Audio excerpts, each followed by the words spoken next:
안녕하십니까. 언제나 소비자 편에서 방송하는 콘스탄트 김의 티스와 함께 돈 버는 아카데미. 이번 시간에는요, 돈 버는 은퇴, 주택연금 과연 얼마나 적게 받는지 확인해 보도록 하겠습니다. 자, 노후 생활비가 충분하지 못한 은퇴자들한테요, 자기 집에 살면서 평생도록 죽을 때까지 주택으로부터 연금을 받는다. 굉장히 요긴할 것 같습니다. 그러나 과연 정말 필요할까요? 효율성이 있을까요? 결론부터 말씀드리자면요, 주택연금보다 나은 대안이 준비된다면 절대로 필요 없다고 말씀드릴 수가 있을 것 같습니다. 자, 2021년도 9월달 현재 주택연금 통계를 알아보도록 하겠습니다. 평균 연령은 72세가 되겠습니다. 그 다음에 평균 수령액은요, 100만 원을 넘겼네요. 107만 원이 되겠습니다. 그 다음에 평균 주택 가격은요, 3억 2,400만 원이 되고 있습니다. 그리고요, 그 88,752명이 수령 중에 있습니다. 굉장히 각광받고 있었거든요. 그런데 주택연금은 과연 어떻게 산정할까요? 궁금하시죠? 알아보도록 하겠습니다. 일단은요, 가입자의 생존 확률을 파악합니다. 기대여명을 파악하겠죠. 그 다음에 주택가격의 상승률을 예측합니다. 그리고요, 이자율 변동도 예측합니다. 그렇게 해서 가입자가 사망 시점의 대출 잔액과 주택가격을 예측해서 현재 시점에 지급 가능한 연금액을 산출하게 됩니다.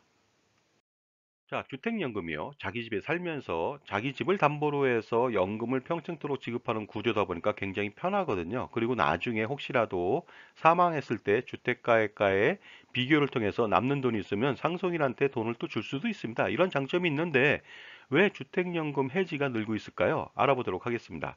2019년도에는요, 1527건이었습니다. 그런데 2020년도에는요, 2931건으로 급증합니다. 거의 두 배 가깝죠? 그 다음에 2021년도에도요, 4,121건으로 증가하고 있습니다. 왜 그럴까요? 왜 이렇게 해지하고 있는 것일까요? 바로 주택 가격이 상승하고 있기 때문에 그렇습니다. 바로 주택 가격이 상승하게 된다면 실질 상승분에 대해서 매년 그 연금액에 추가로 더 줘야 되는데 이것이 전혀 이루어지지 않고 있죠. 왜냐하면요, 신청 당시의 기준으로만 정액으로 지급하기 때문에 그렇습니다. 그리고요, 요즘은요, 굉장히 똑똑해져 갖고 주택연금 대안이 있다. 그러면은요, 그 대안이 더 좋기 때문에 바로 해지를 하는 것 같습니다. 그렇다면 도대체 주택연금은 어느 정도 받고 있을까요? 알아보도록 하겠습니다. 그리고 그 금액이 적정할까요? 작을까요? 많을까요? 보시겠습니다. 65세 기준으로요, 주택가격이 1억 원이다. 그러면 25만 5천 원을 매월 받을 수가 있습니다. 3억 원일 때는요, 76만 5천 원이 되겠고요. 5억 원일 때는 127만 6천 원이 되겠습니다. 7억 원일 때는요, 178만 6천 원이 되겠고요. 9억 원일 때는요, 229만 6천 원이 되겠습니다. 혹시라도 12억 원이다. 그러면요, 260만 9천 원이 됩니다. 굉장히 많아 보이지만 한번 검증해 들어가 보도록 하겠습니다. 자, 기본적으로 65세부터 주택연금을 받는다. 과연 어느 정도 받을까요? 기대여명을 보면 알 수가 있을 것 같습니다. 자, 65세 시점의 남자의 기대여명은요, 19.2년이 되겠습니다. 따라서 주택연금을 최대 21년 받는다고 가정할 수가 있겠죠. 여성 같은 경우에는요, 기대여명이 23.6년이 되겠습니다. 따라서 주택연금은 25년 동안 받을 수가 있을 것 같습니다. 그렇다면요, 주택연금 어느 정도 수령하는지 알아보도록 하겠습니다. 주택가액이 3억 원입니다. 65세 때부터 매월 76만 5천 원을 받습니다. 남자는 기대여명까지 21년 동안 총 1억 9,278만 원을 받을 수 있습니다. 여성은요, 25년 동안 2억 2,950만 원을 받을 수 있습니다. 최초 주택 가격보다도 작습니다. 그런데 중요한 것은요, 25년 뒤에 주택 가격은 매년 4%씩 상승한다고 가정해 보면요, 8억 원이 되거든요. 근데 8억 원 대비해서 겨우 2억 원 내외에 아주 저조한 연금을 받는다는 뜻이 되겠습니다. 자, 다음은요, 주택 가격 5억 원일 때 알아보도록 하겠습니다. 65세 때부터 매월 127만 6천 원을 죽을 때까지 받을 수 있습니다. 남자는 기대여명까지 21년 동안에 총 3억 2,156만 원을 받을 수 있고요. 여성은 25년간 총 3억 8,280만 원을 받을 수가 있습니다.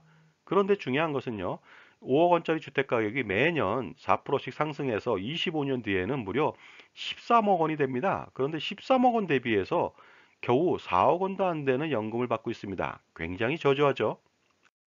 자, 다음은요, 주택가격 7억 원 알아보도록 하겠습니다. 65세 때부터 매월 178만 6천 원을 평생 받을 수가 있습니다. 남자는 기대금형 21년 동안에 총 4억 5천만 원 정도를 받고요. 여성은 25년간 총 5억 3,580만 원을 받을 수가 있습니다. 그런데 주택가격이 매년 4%씩 상승한다. 25년 뒤에는요, 무려 19억 원이 됩니다. 근데 주택가격 19억 원 대비해서 5억 원 남짓한 그런 연금액은 굉장히 적어 보이죠?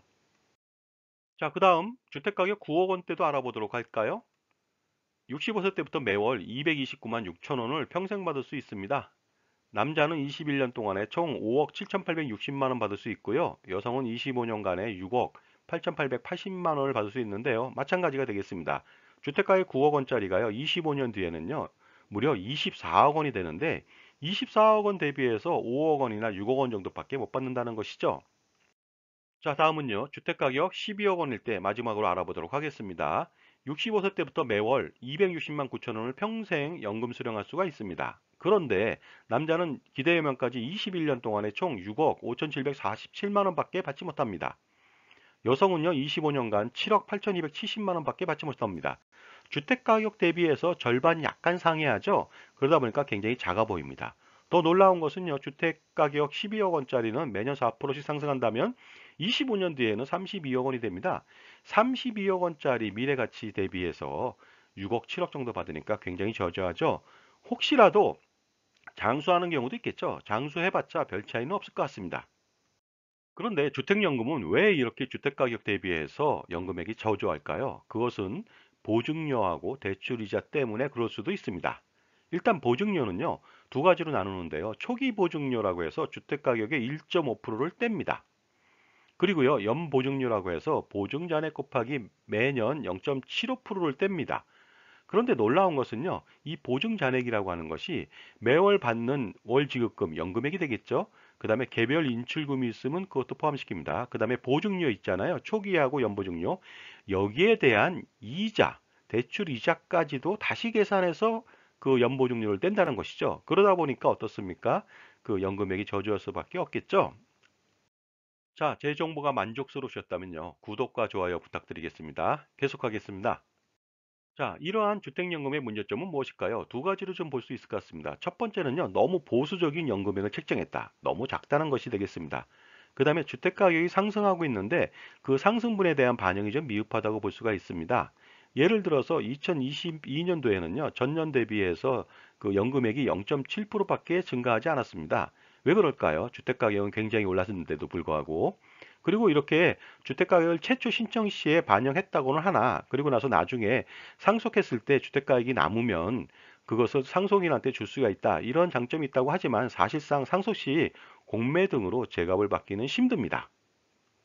따라서 주택연금에 대한 대안이 있다면요, 주택연금을 받을 필요는 없을 것 같습니다. 첫 번째 대안은요, 임대 수입을 받을 수가 있느냐는 것이죠. 전세나 월세가 되겠습니다. 이렇게 된다면 나중에 임대를 통해서 그 연금을 수령할 수가 있겠죠. 그리고 주택을 지속적으로 보유하고 주택을 상속할 수도 있는 장점이 있습니다. 예를 들어서요. 12억짜리 단독주택이다. 전세를 6억 원을 줄 수가 있겠죠. 1층이나 반지하를 줄 수가 있을 것 같습니다. 이랬을 때 25년 동안에 6억 원에서 매월 200만 원을 받을 수가 있습니다. 생활비로. 그리고 6억 원은 예치했으니까 당연히 200만 원 플러스 알파를 받을 수 있겠죠. 그리고요, 월세를 하는 경우도 있겠죠. 그 보증금 1억 원 플러스 매월 200만 원을 받을 수가 있습니다.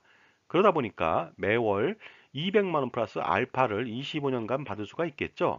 그리고 중요한 것은요, 추가적으로 계약 갱신 시에는요, 추가 소득이 기대될 수도 있습니다.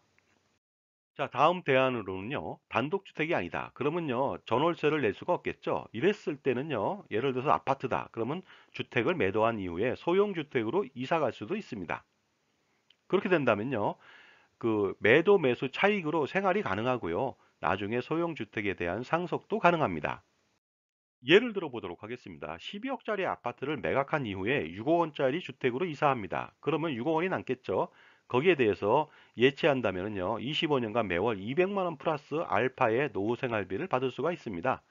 그리고 더 중요한 것이 있습니다. 그 소형주택도 마찬가지로 필요하다면 주택연금에 가입할 수 있겠죠. 이때 주택가격 상승분까지 반영한다면 엄청난 이익이 아닐 수가 없을 것 같습니다. 자, 이처럼요. 주택연금보다 대안을 활용하는 이유는 무엇일까요? 그것은 바로 연금액을 확대해서 받을 수가 있다. 그 다음에 추후 주택 상승분까지 향유할 수가 있다. 그리고 또 더 중요한 것은요. 상속도 가능하다는 것이 되겠습니다. 그리고요. 혹시라도 그 단독주택이 아닌 아파트다. 그럴 때 매도를 고려하지 말고 자녀들과 봉양 학가도 중요합니다. 그렇게 했을 때는요. 아파트를 임대차 할 수가 있겠죠. 자, 지금까지 주택연금 어느 정도로 적게 받는지 알아봤고요. 대안에 대해서 확인했습니다. 감사합니다.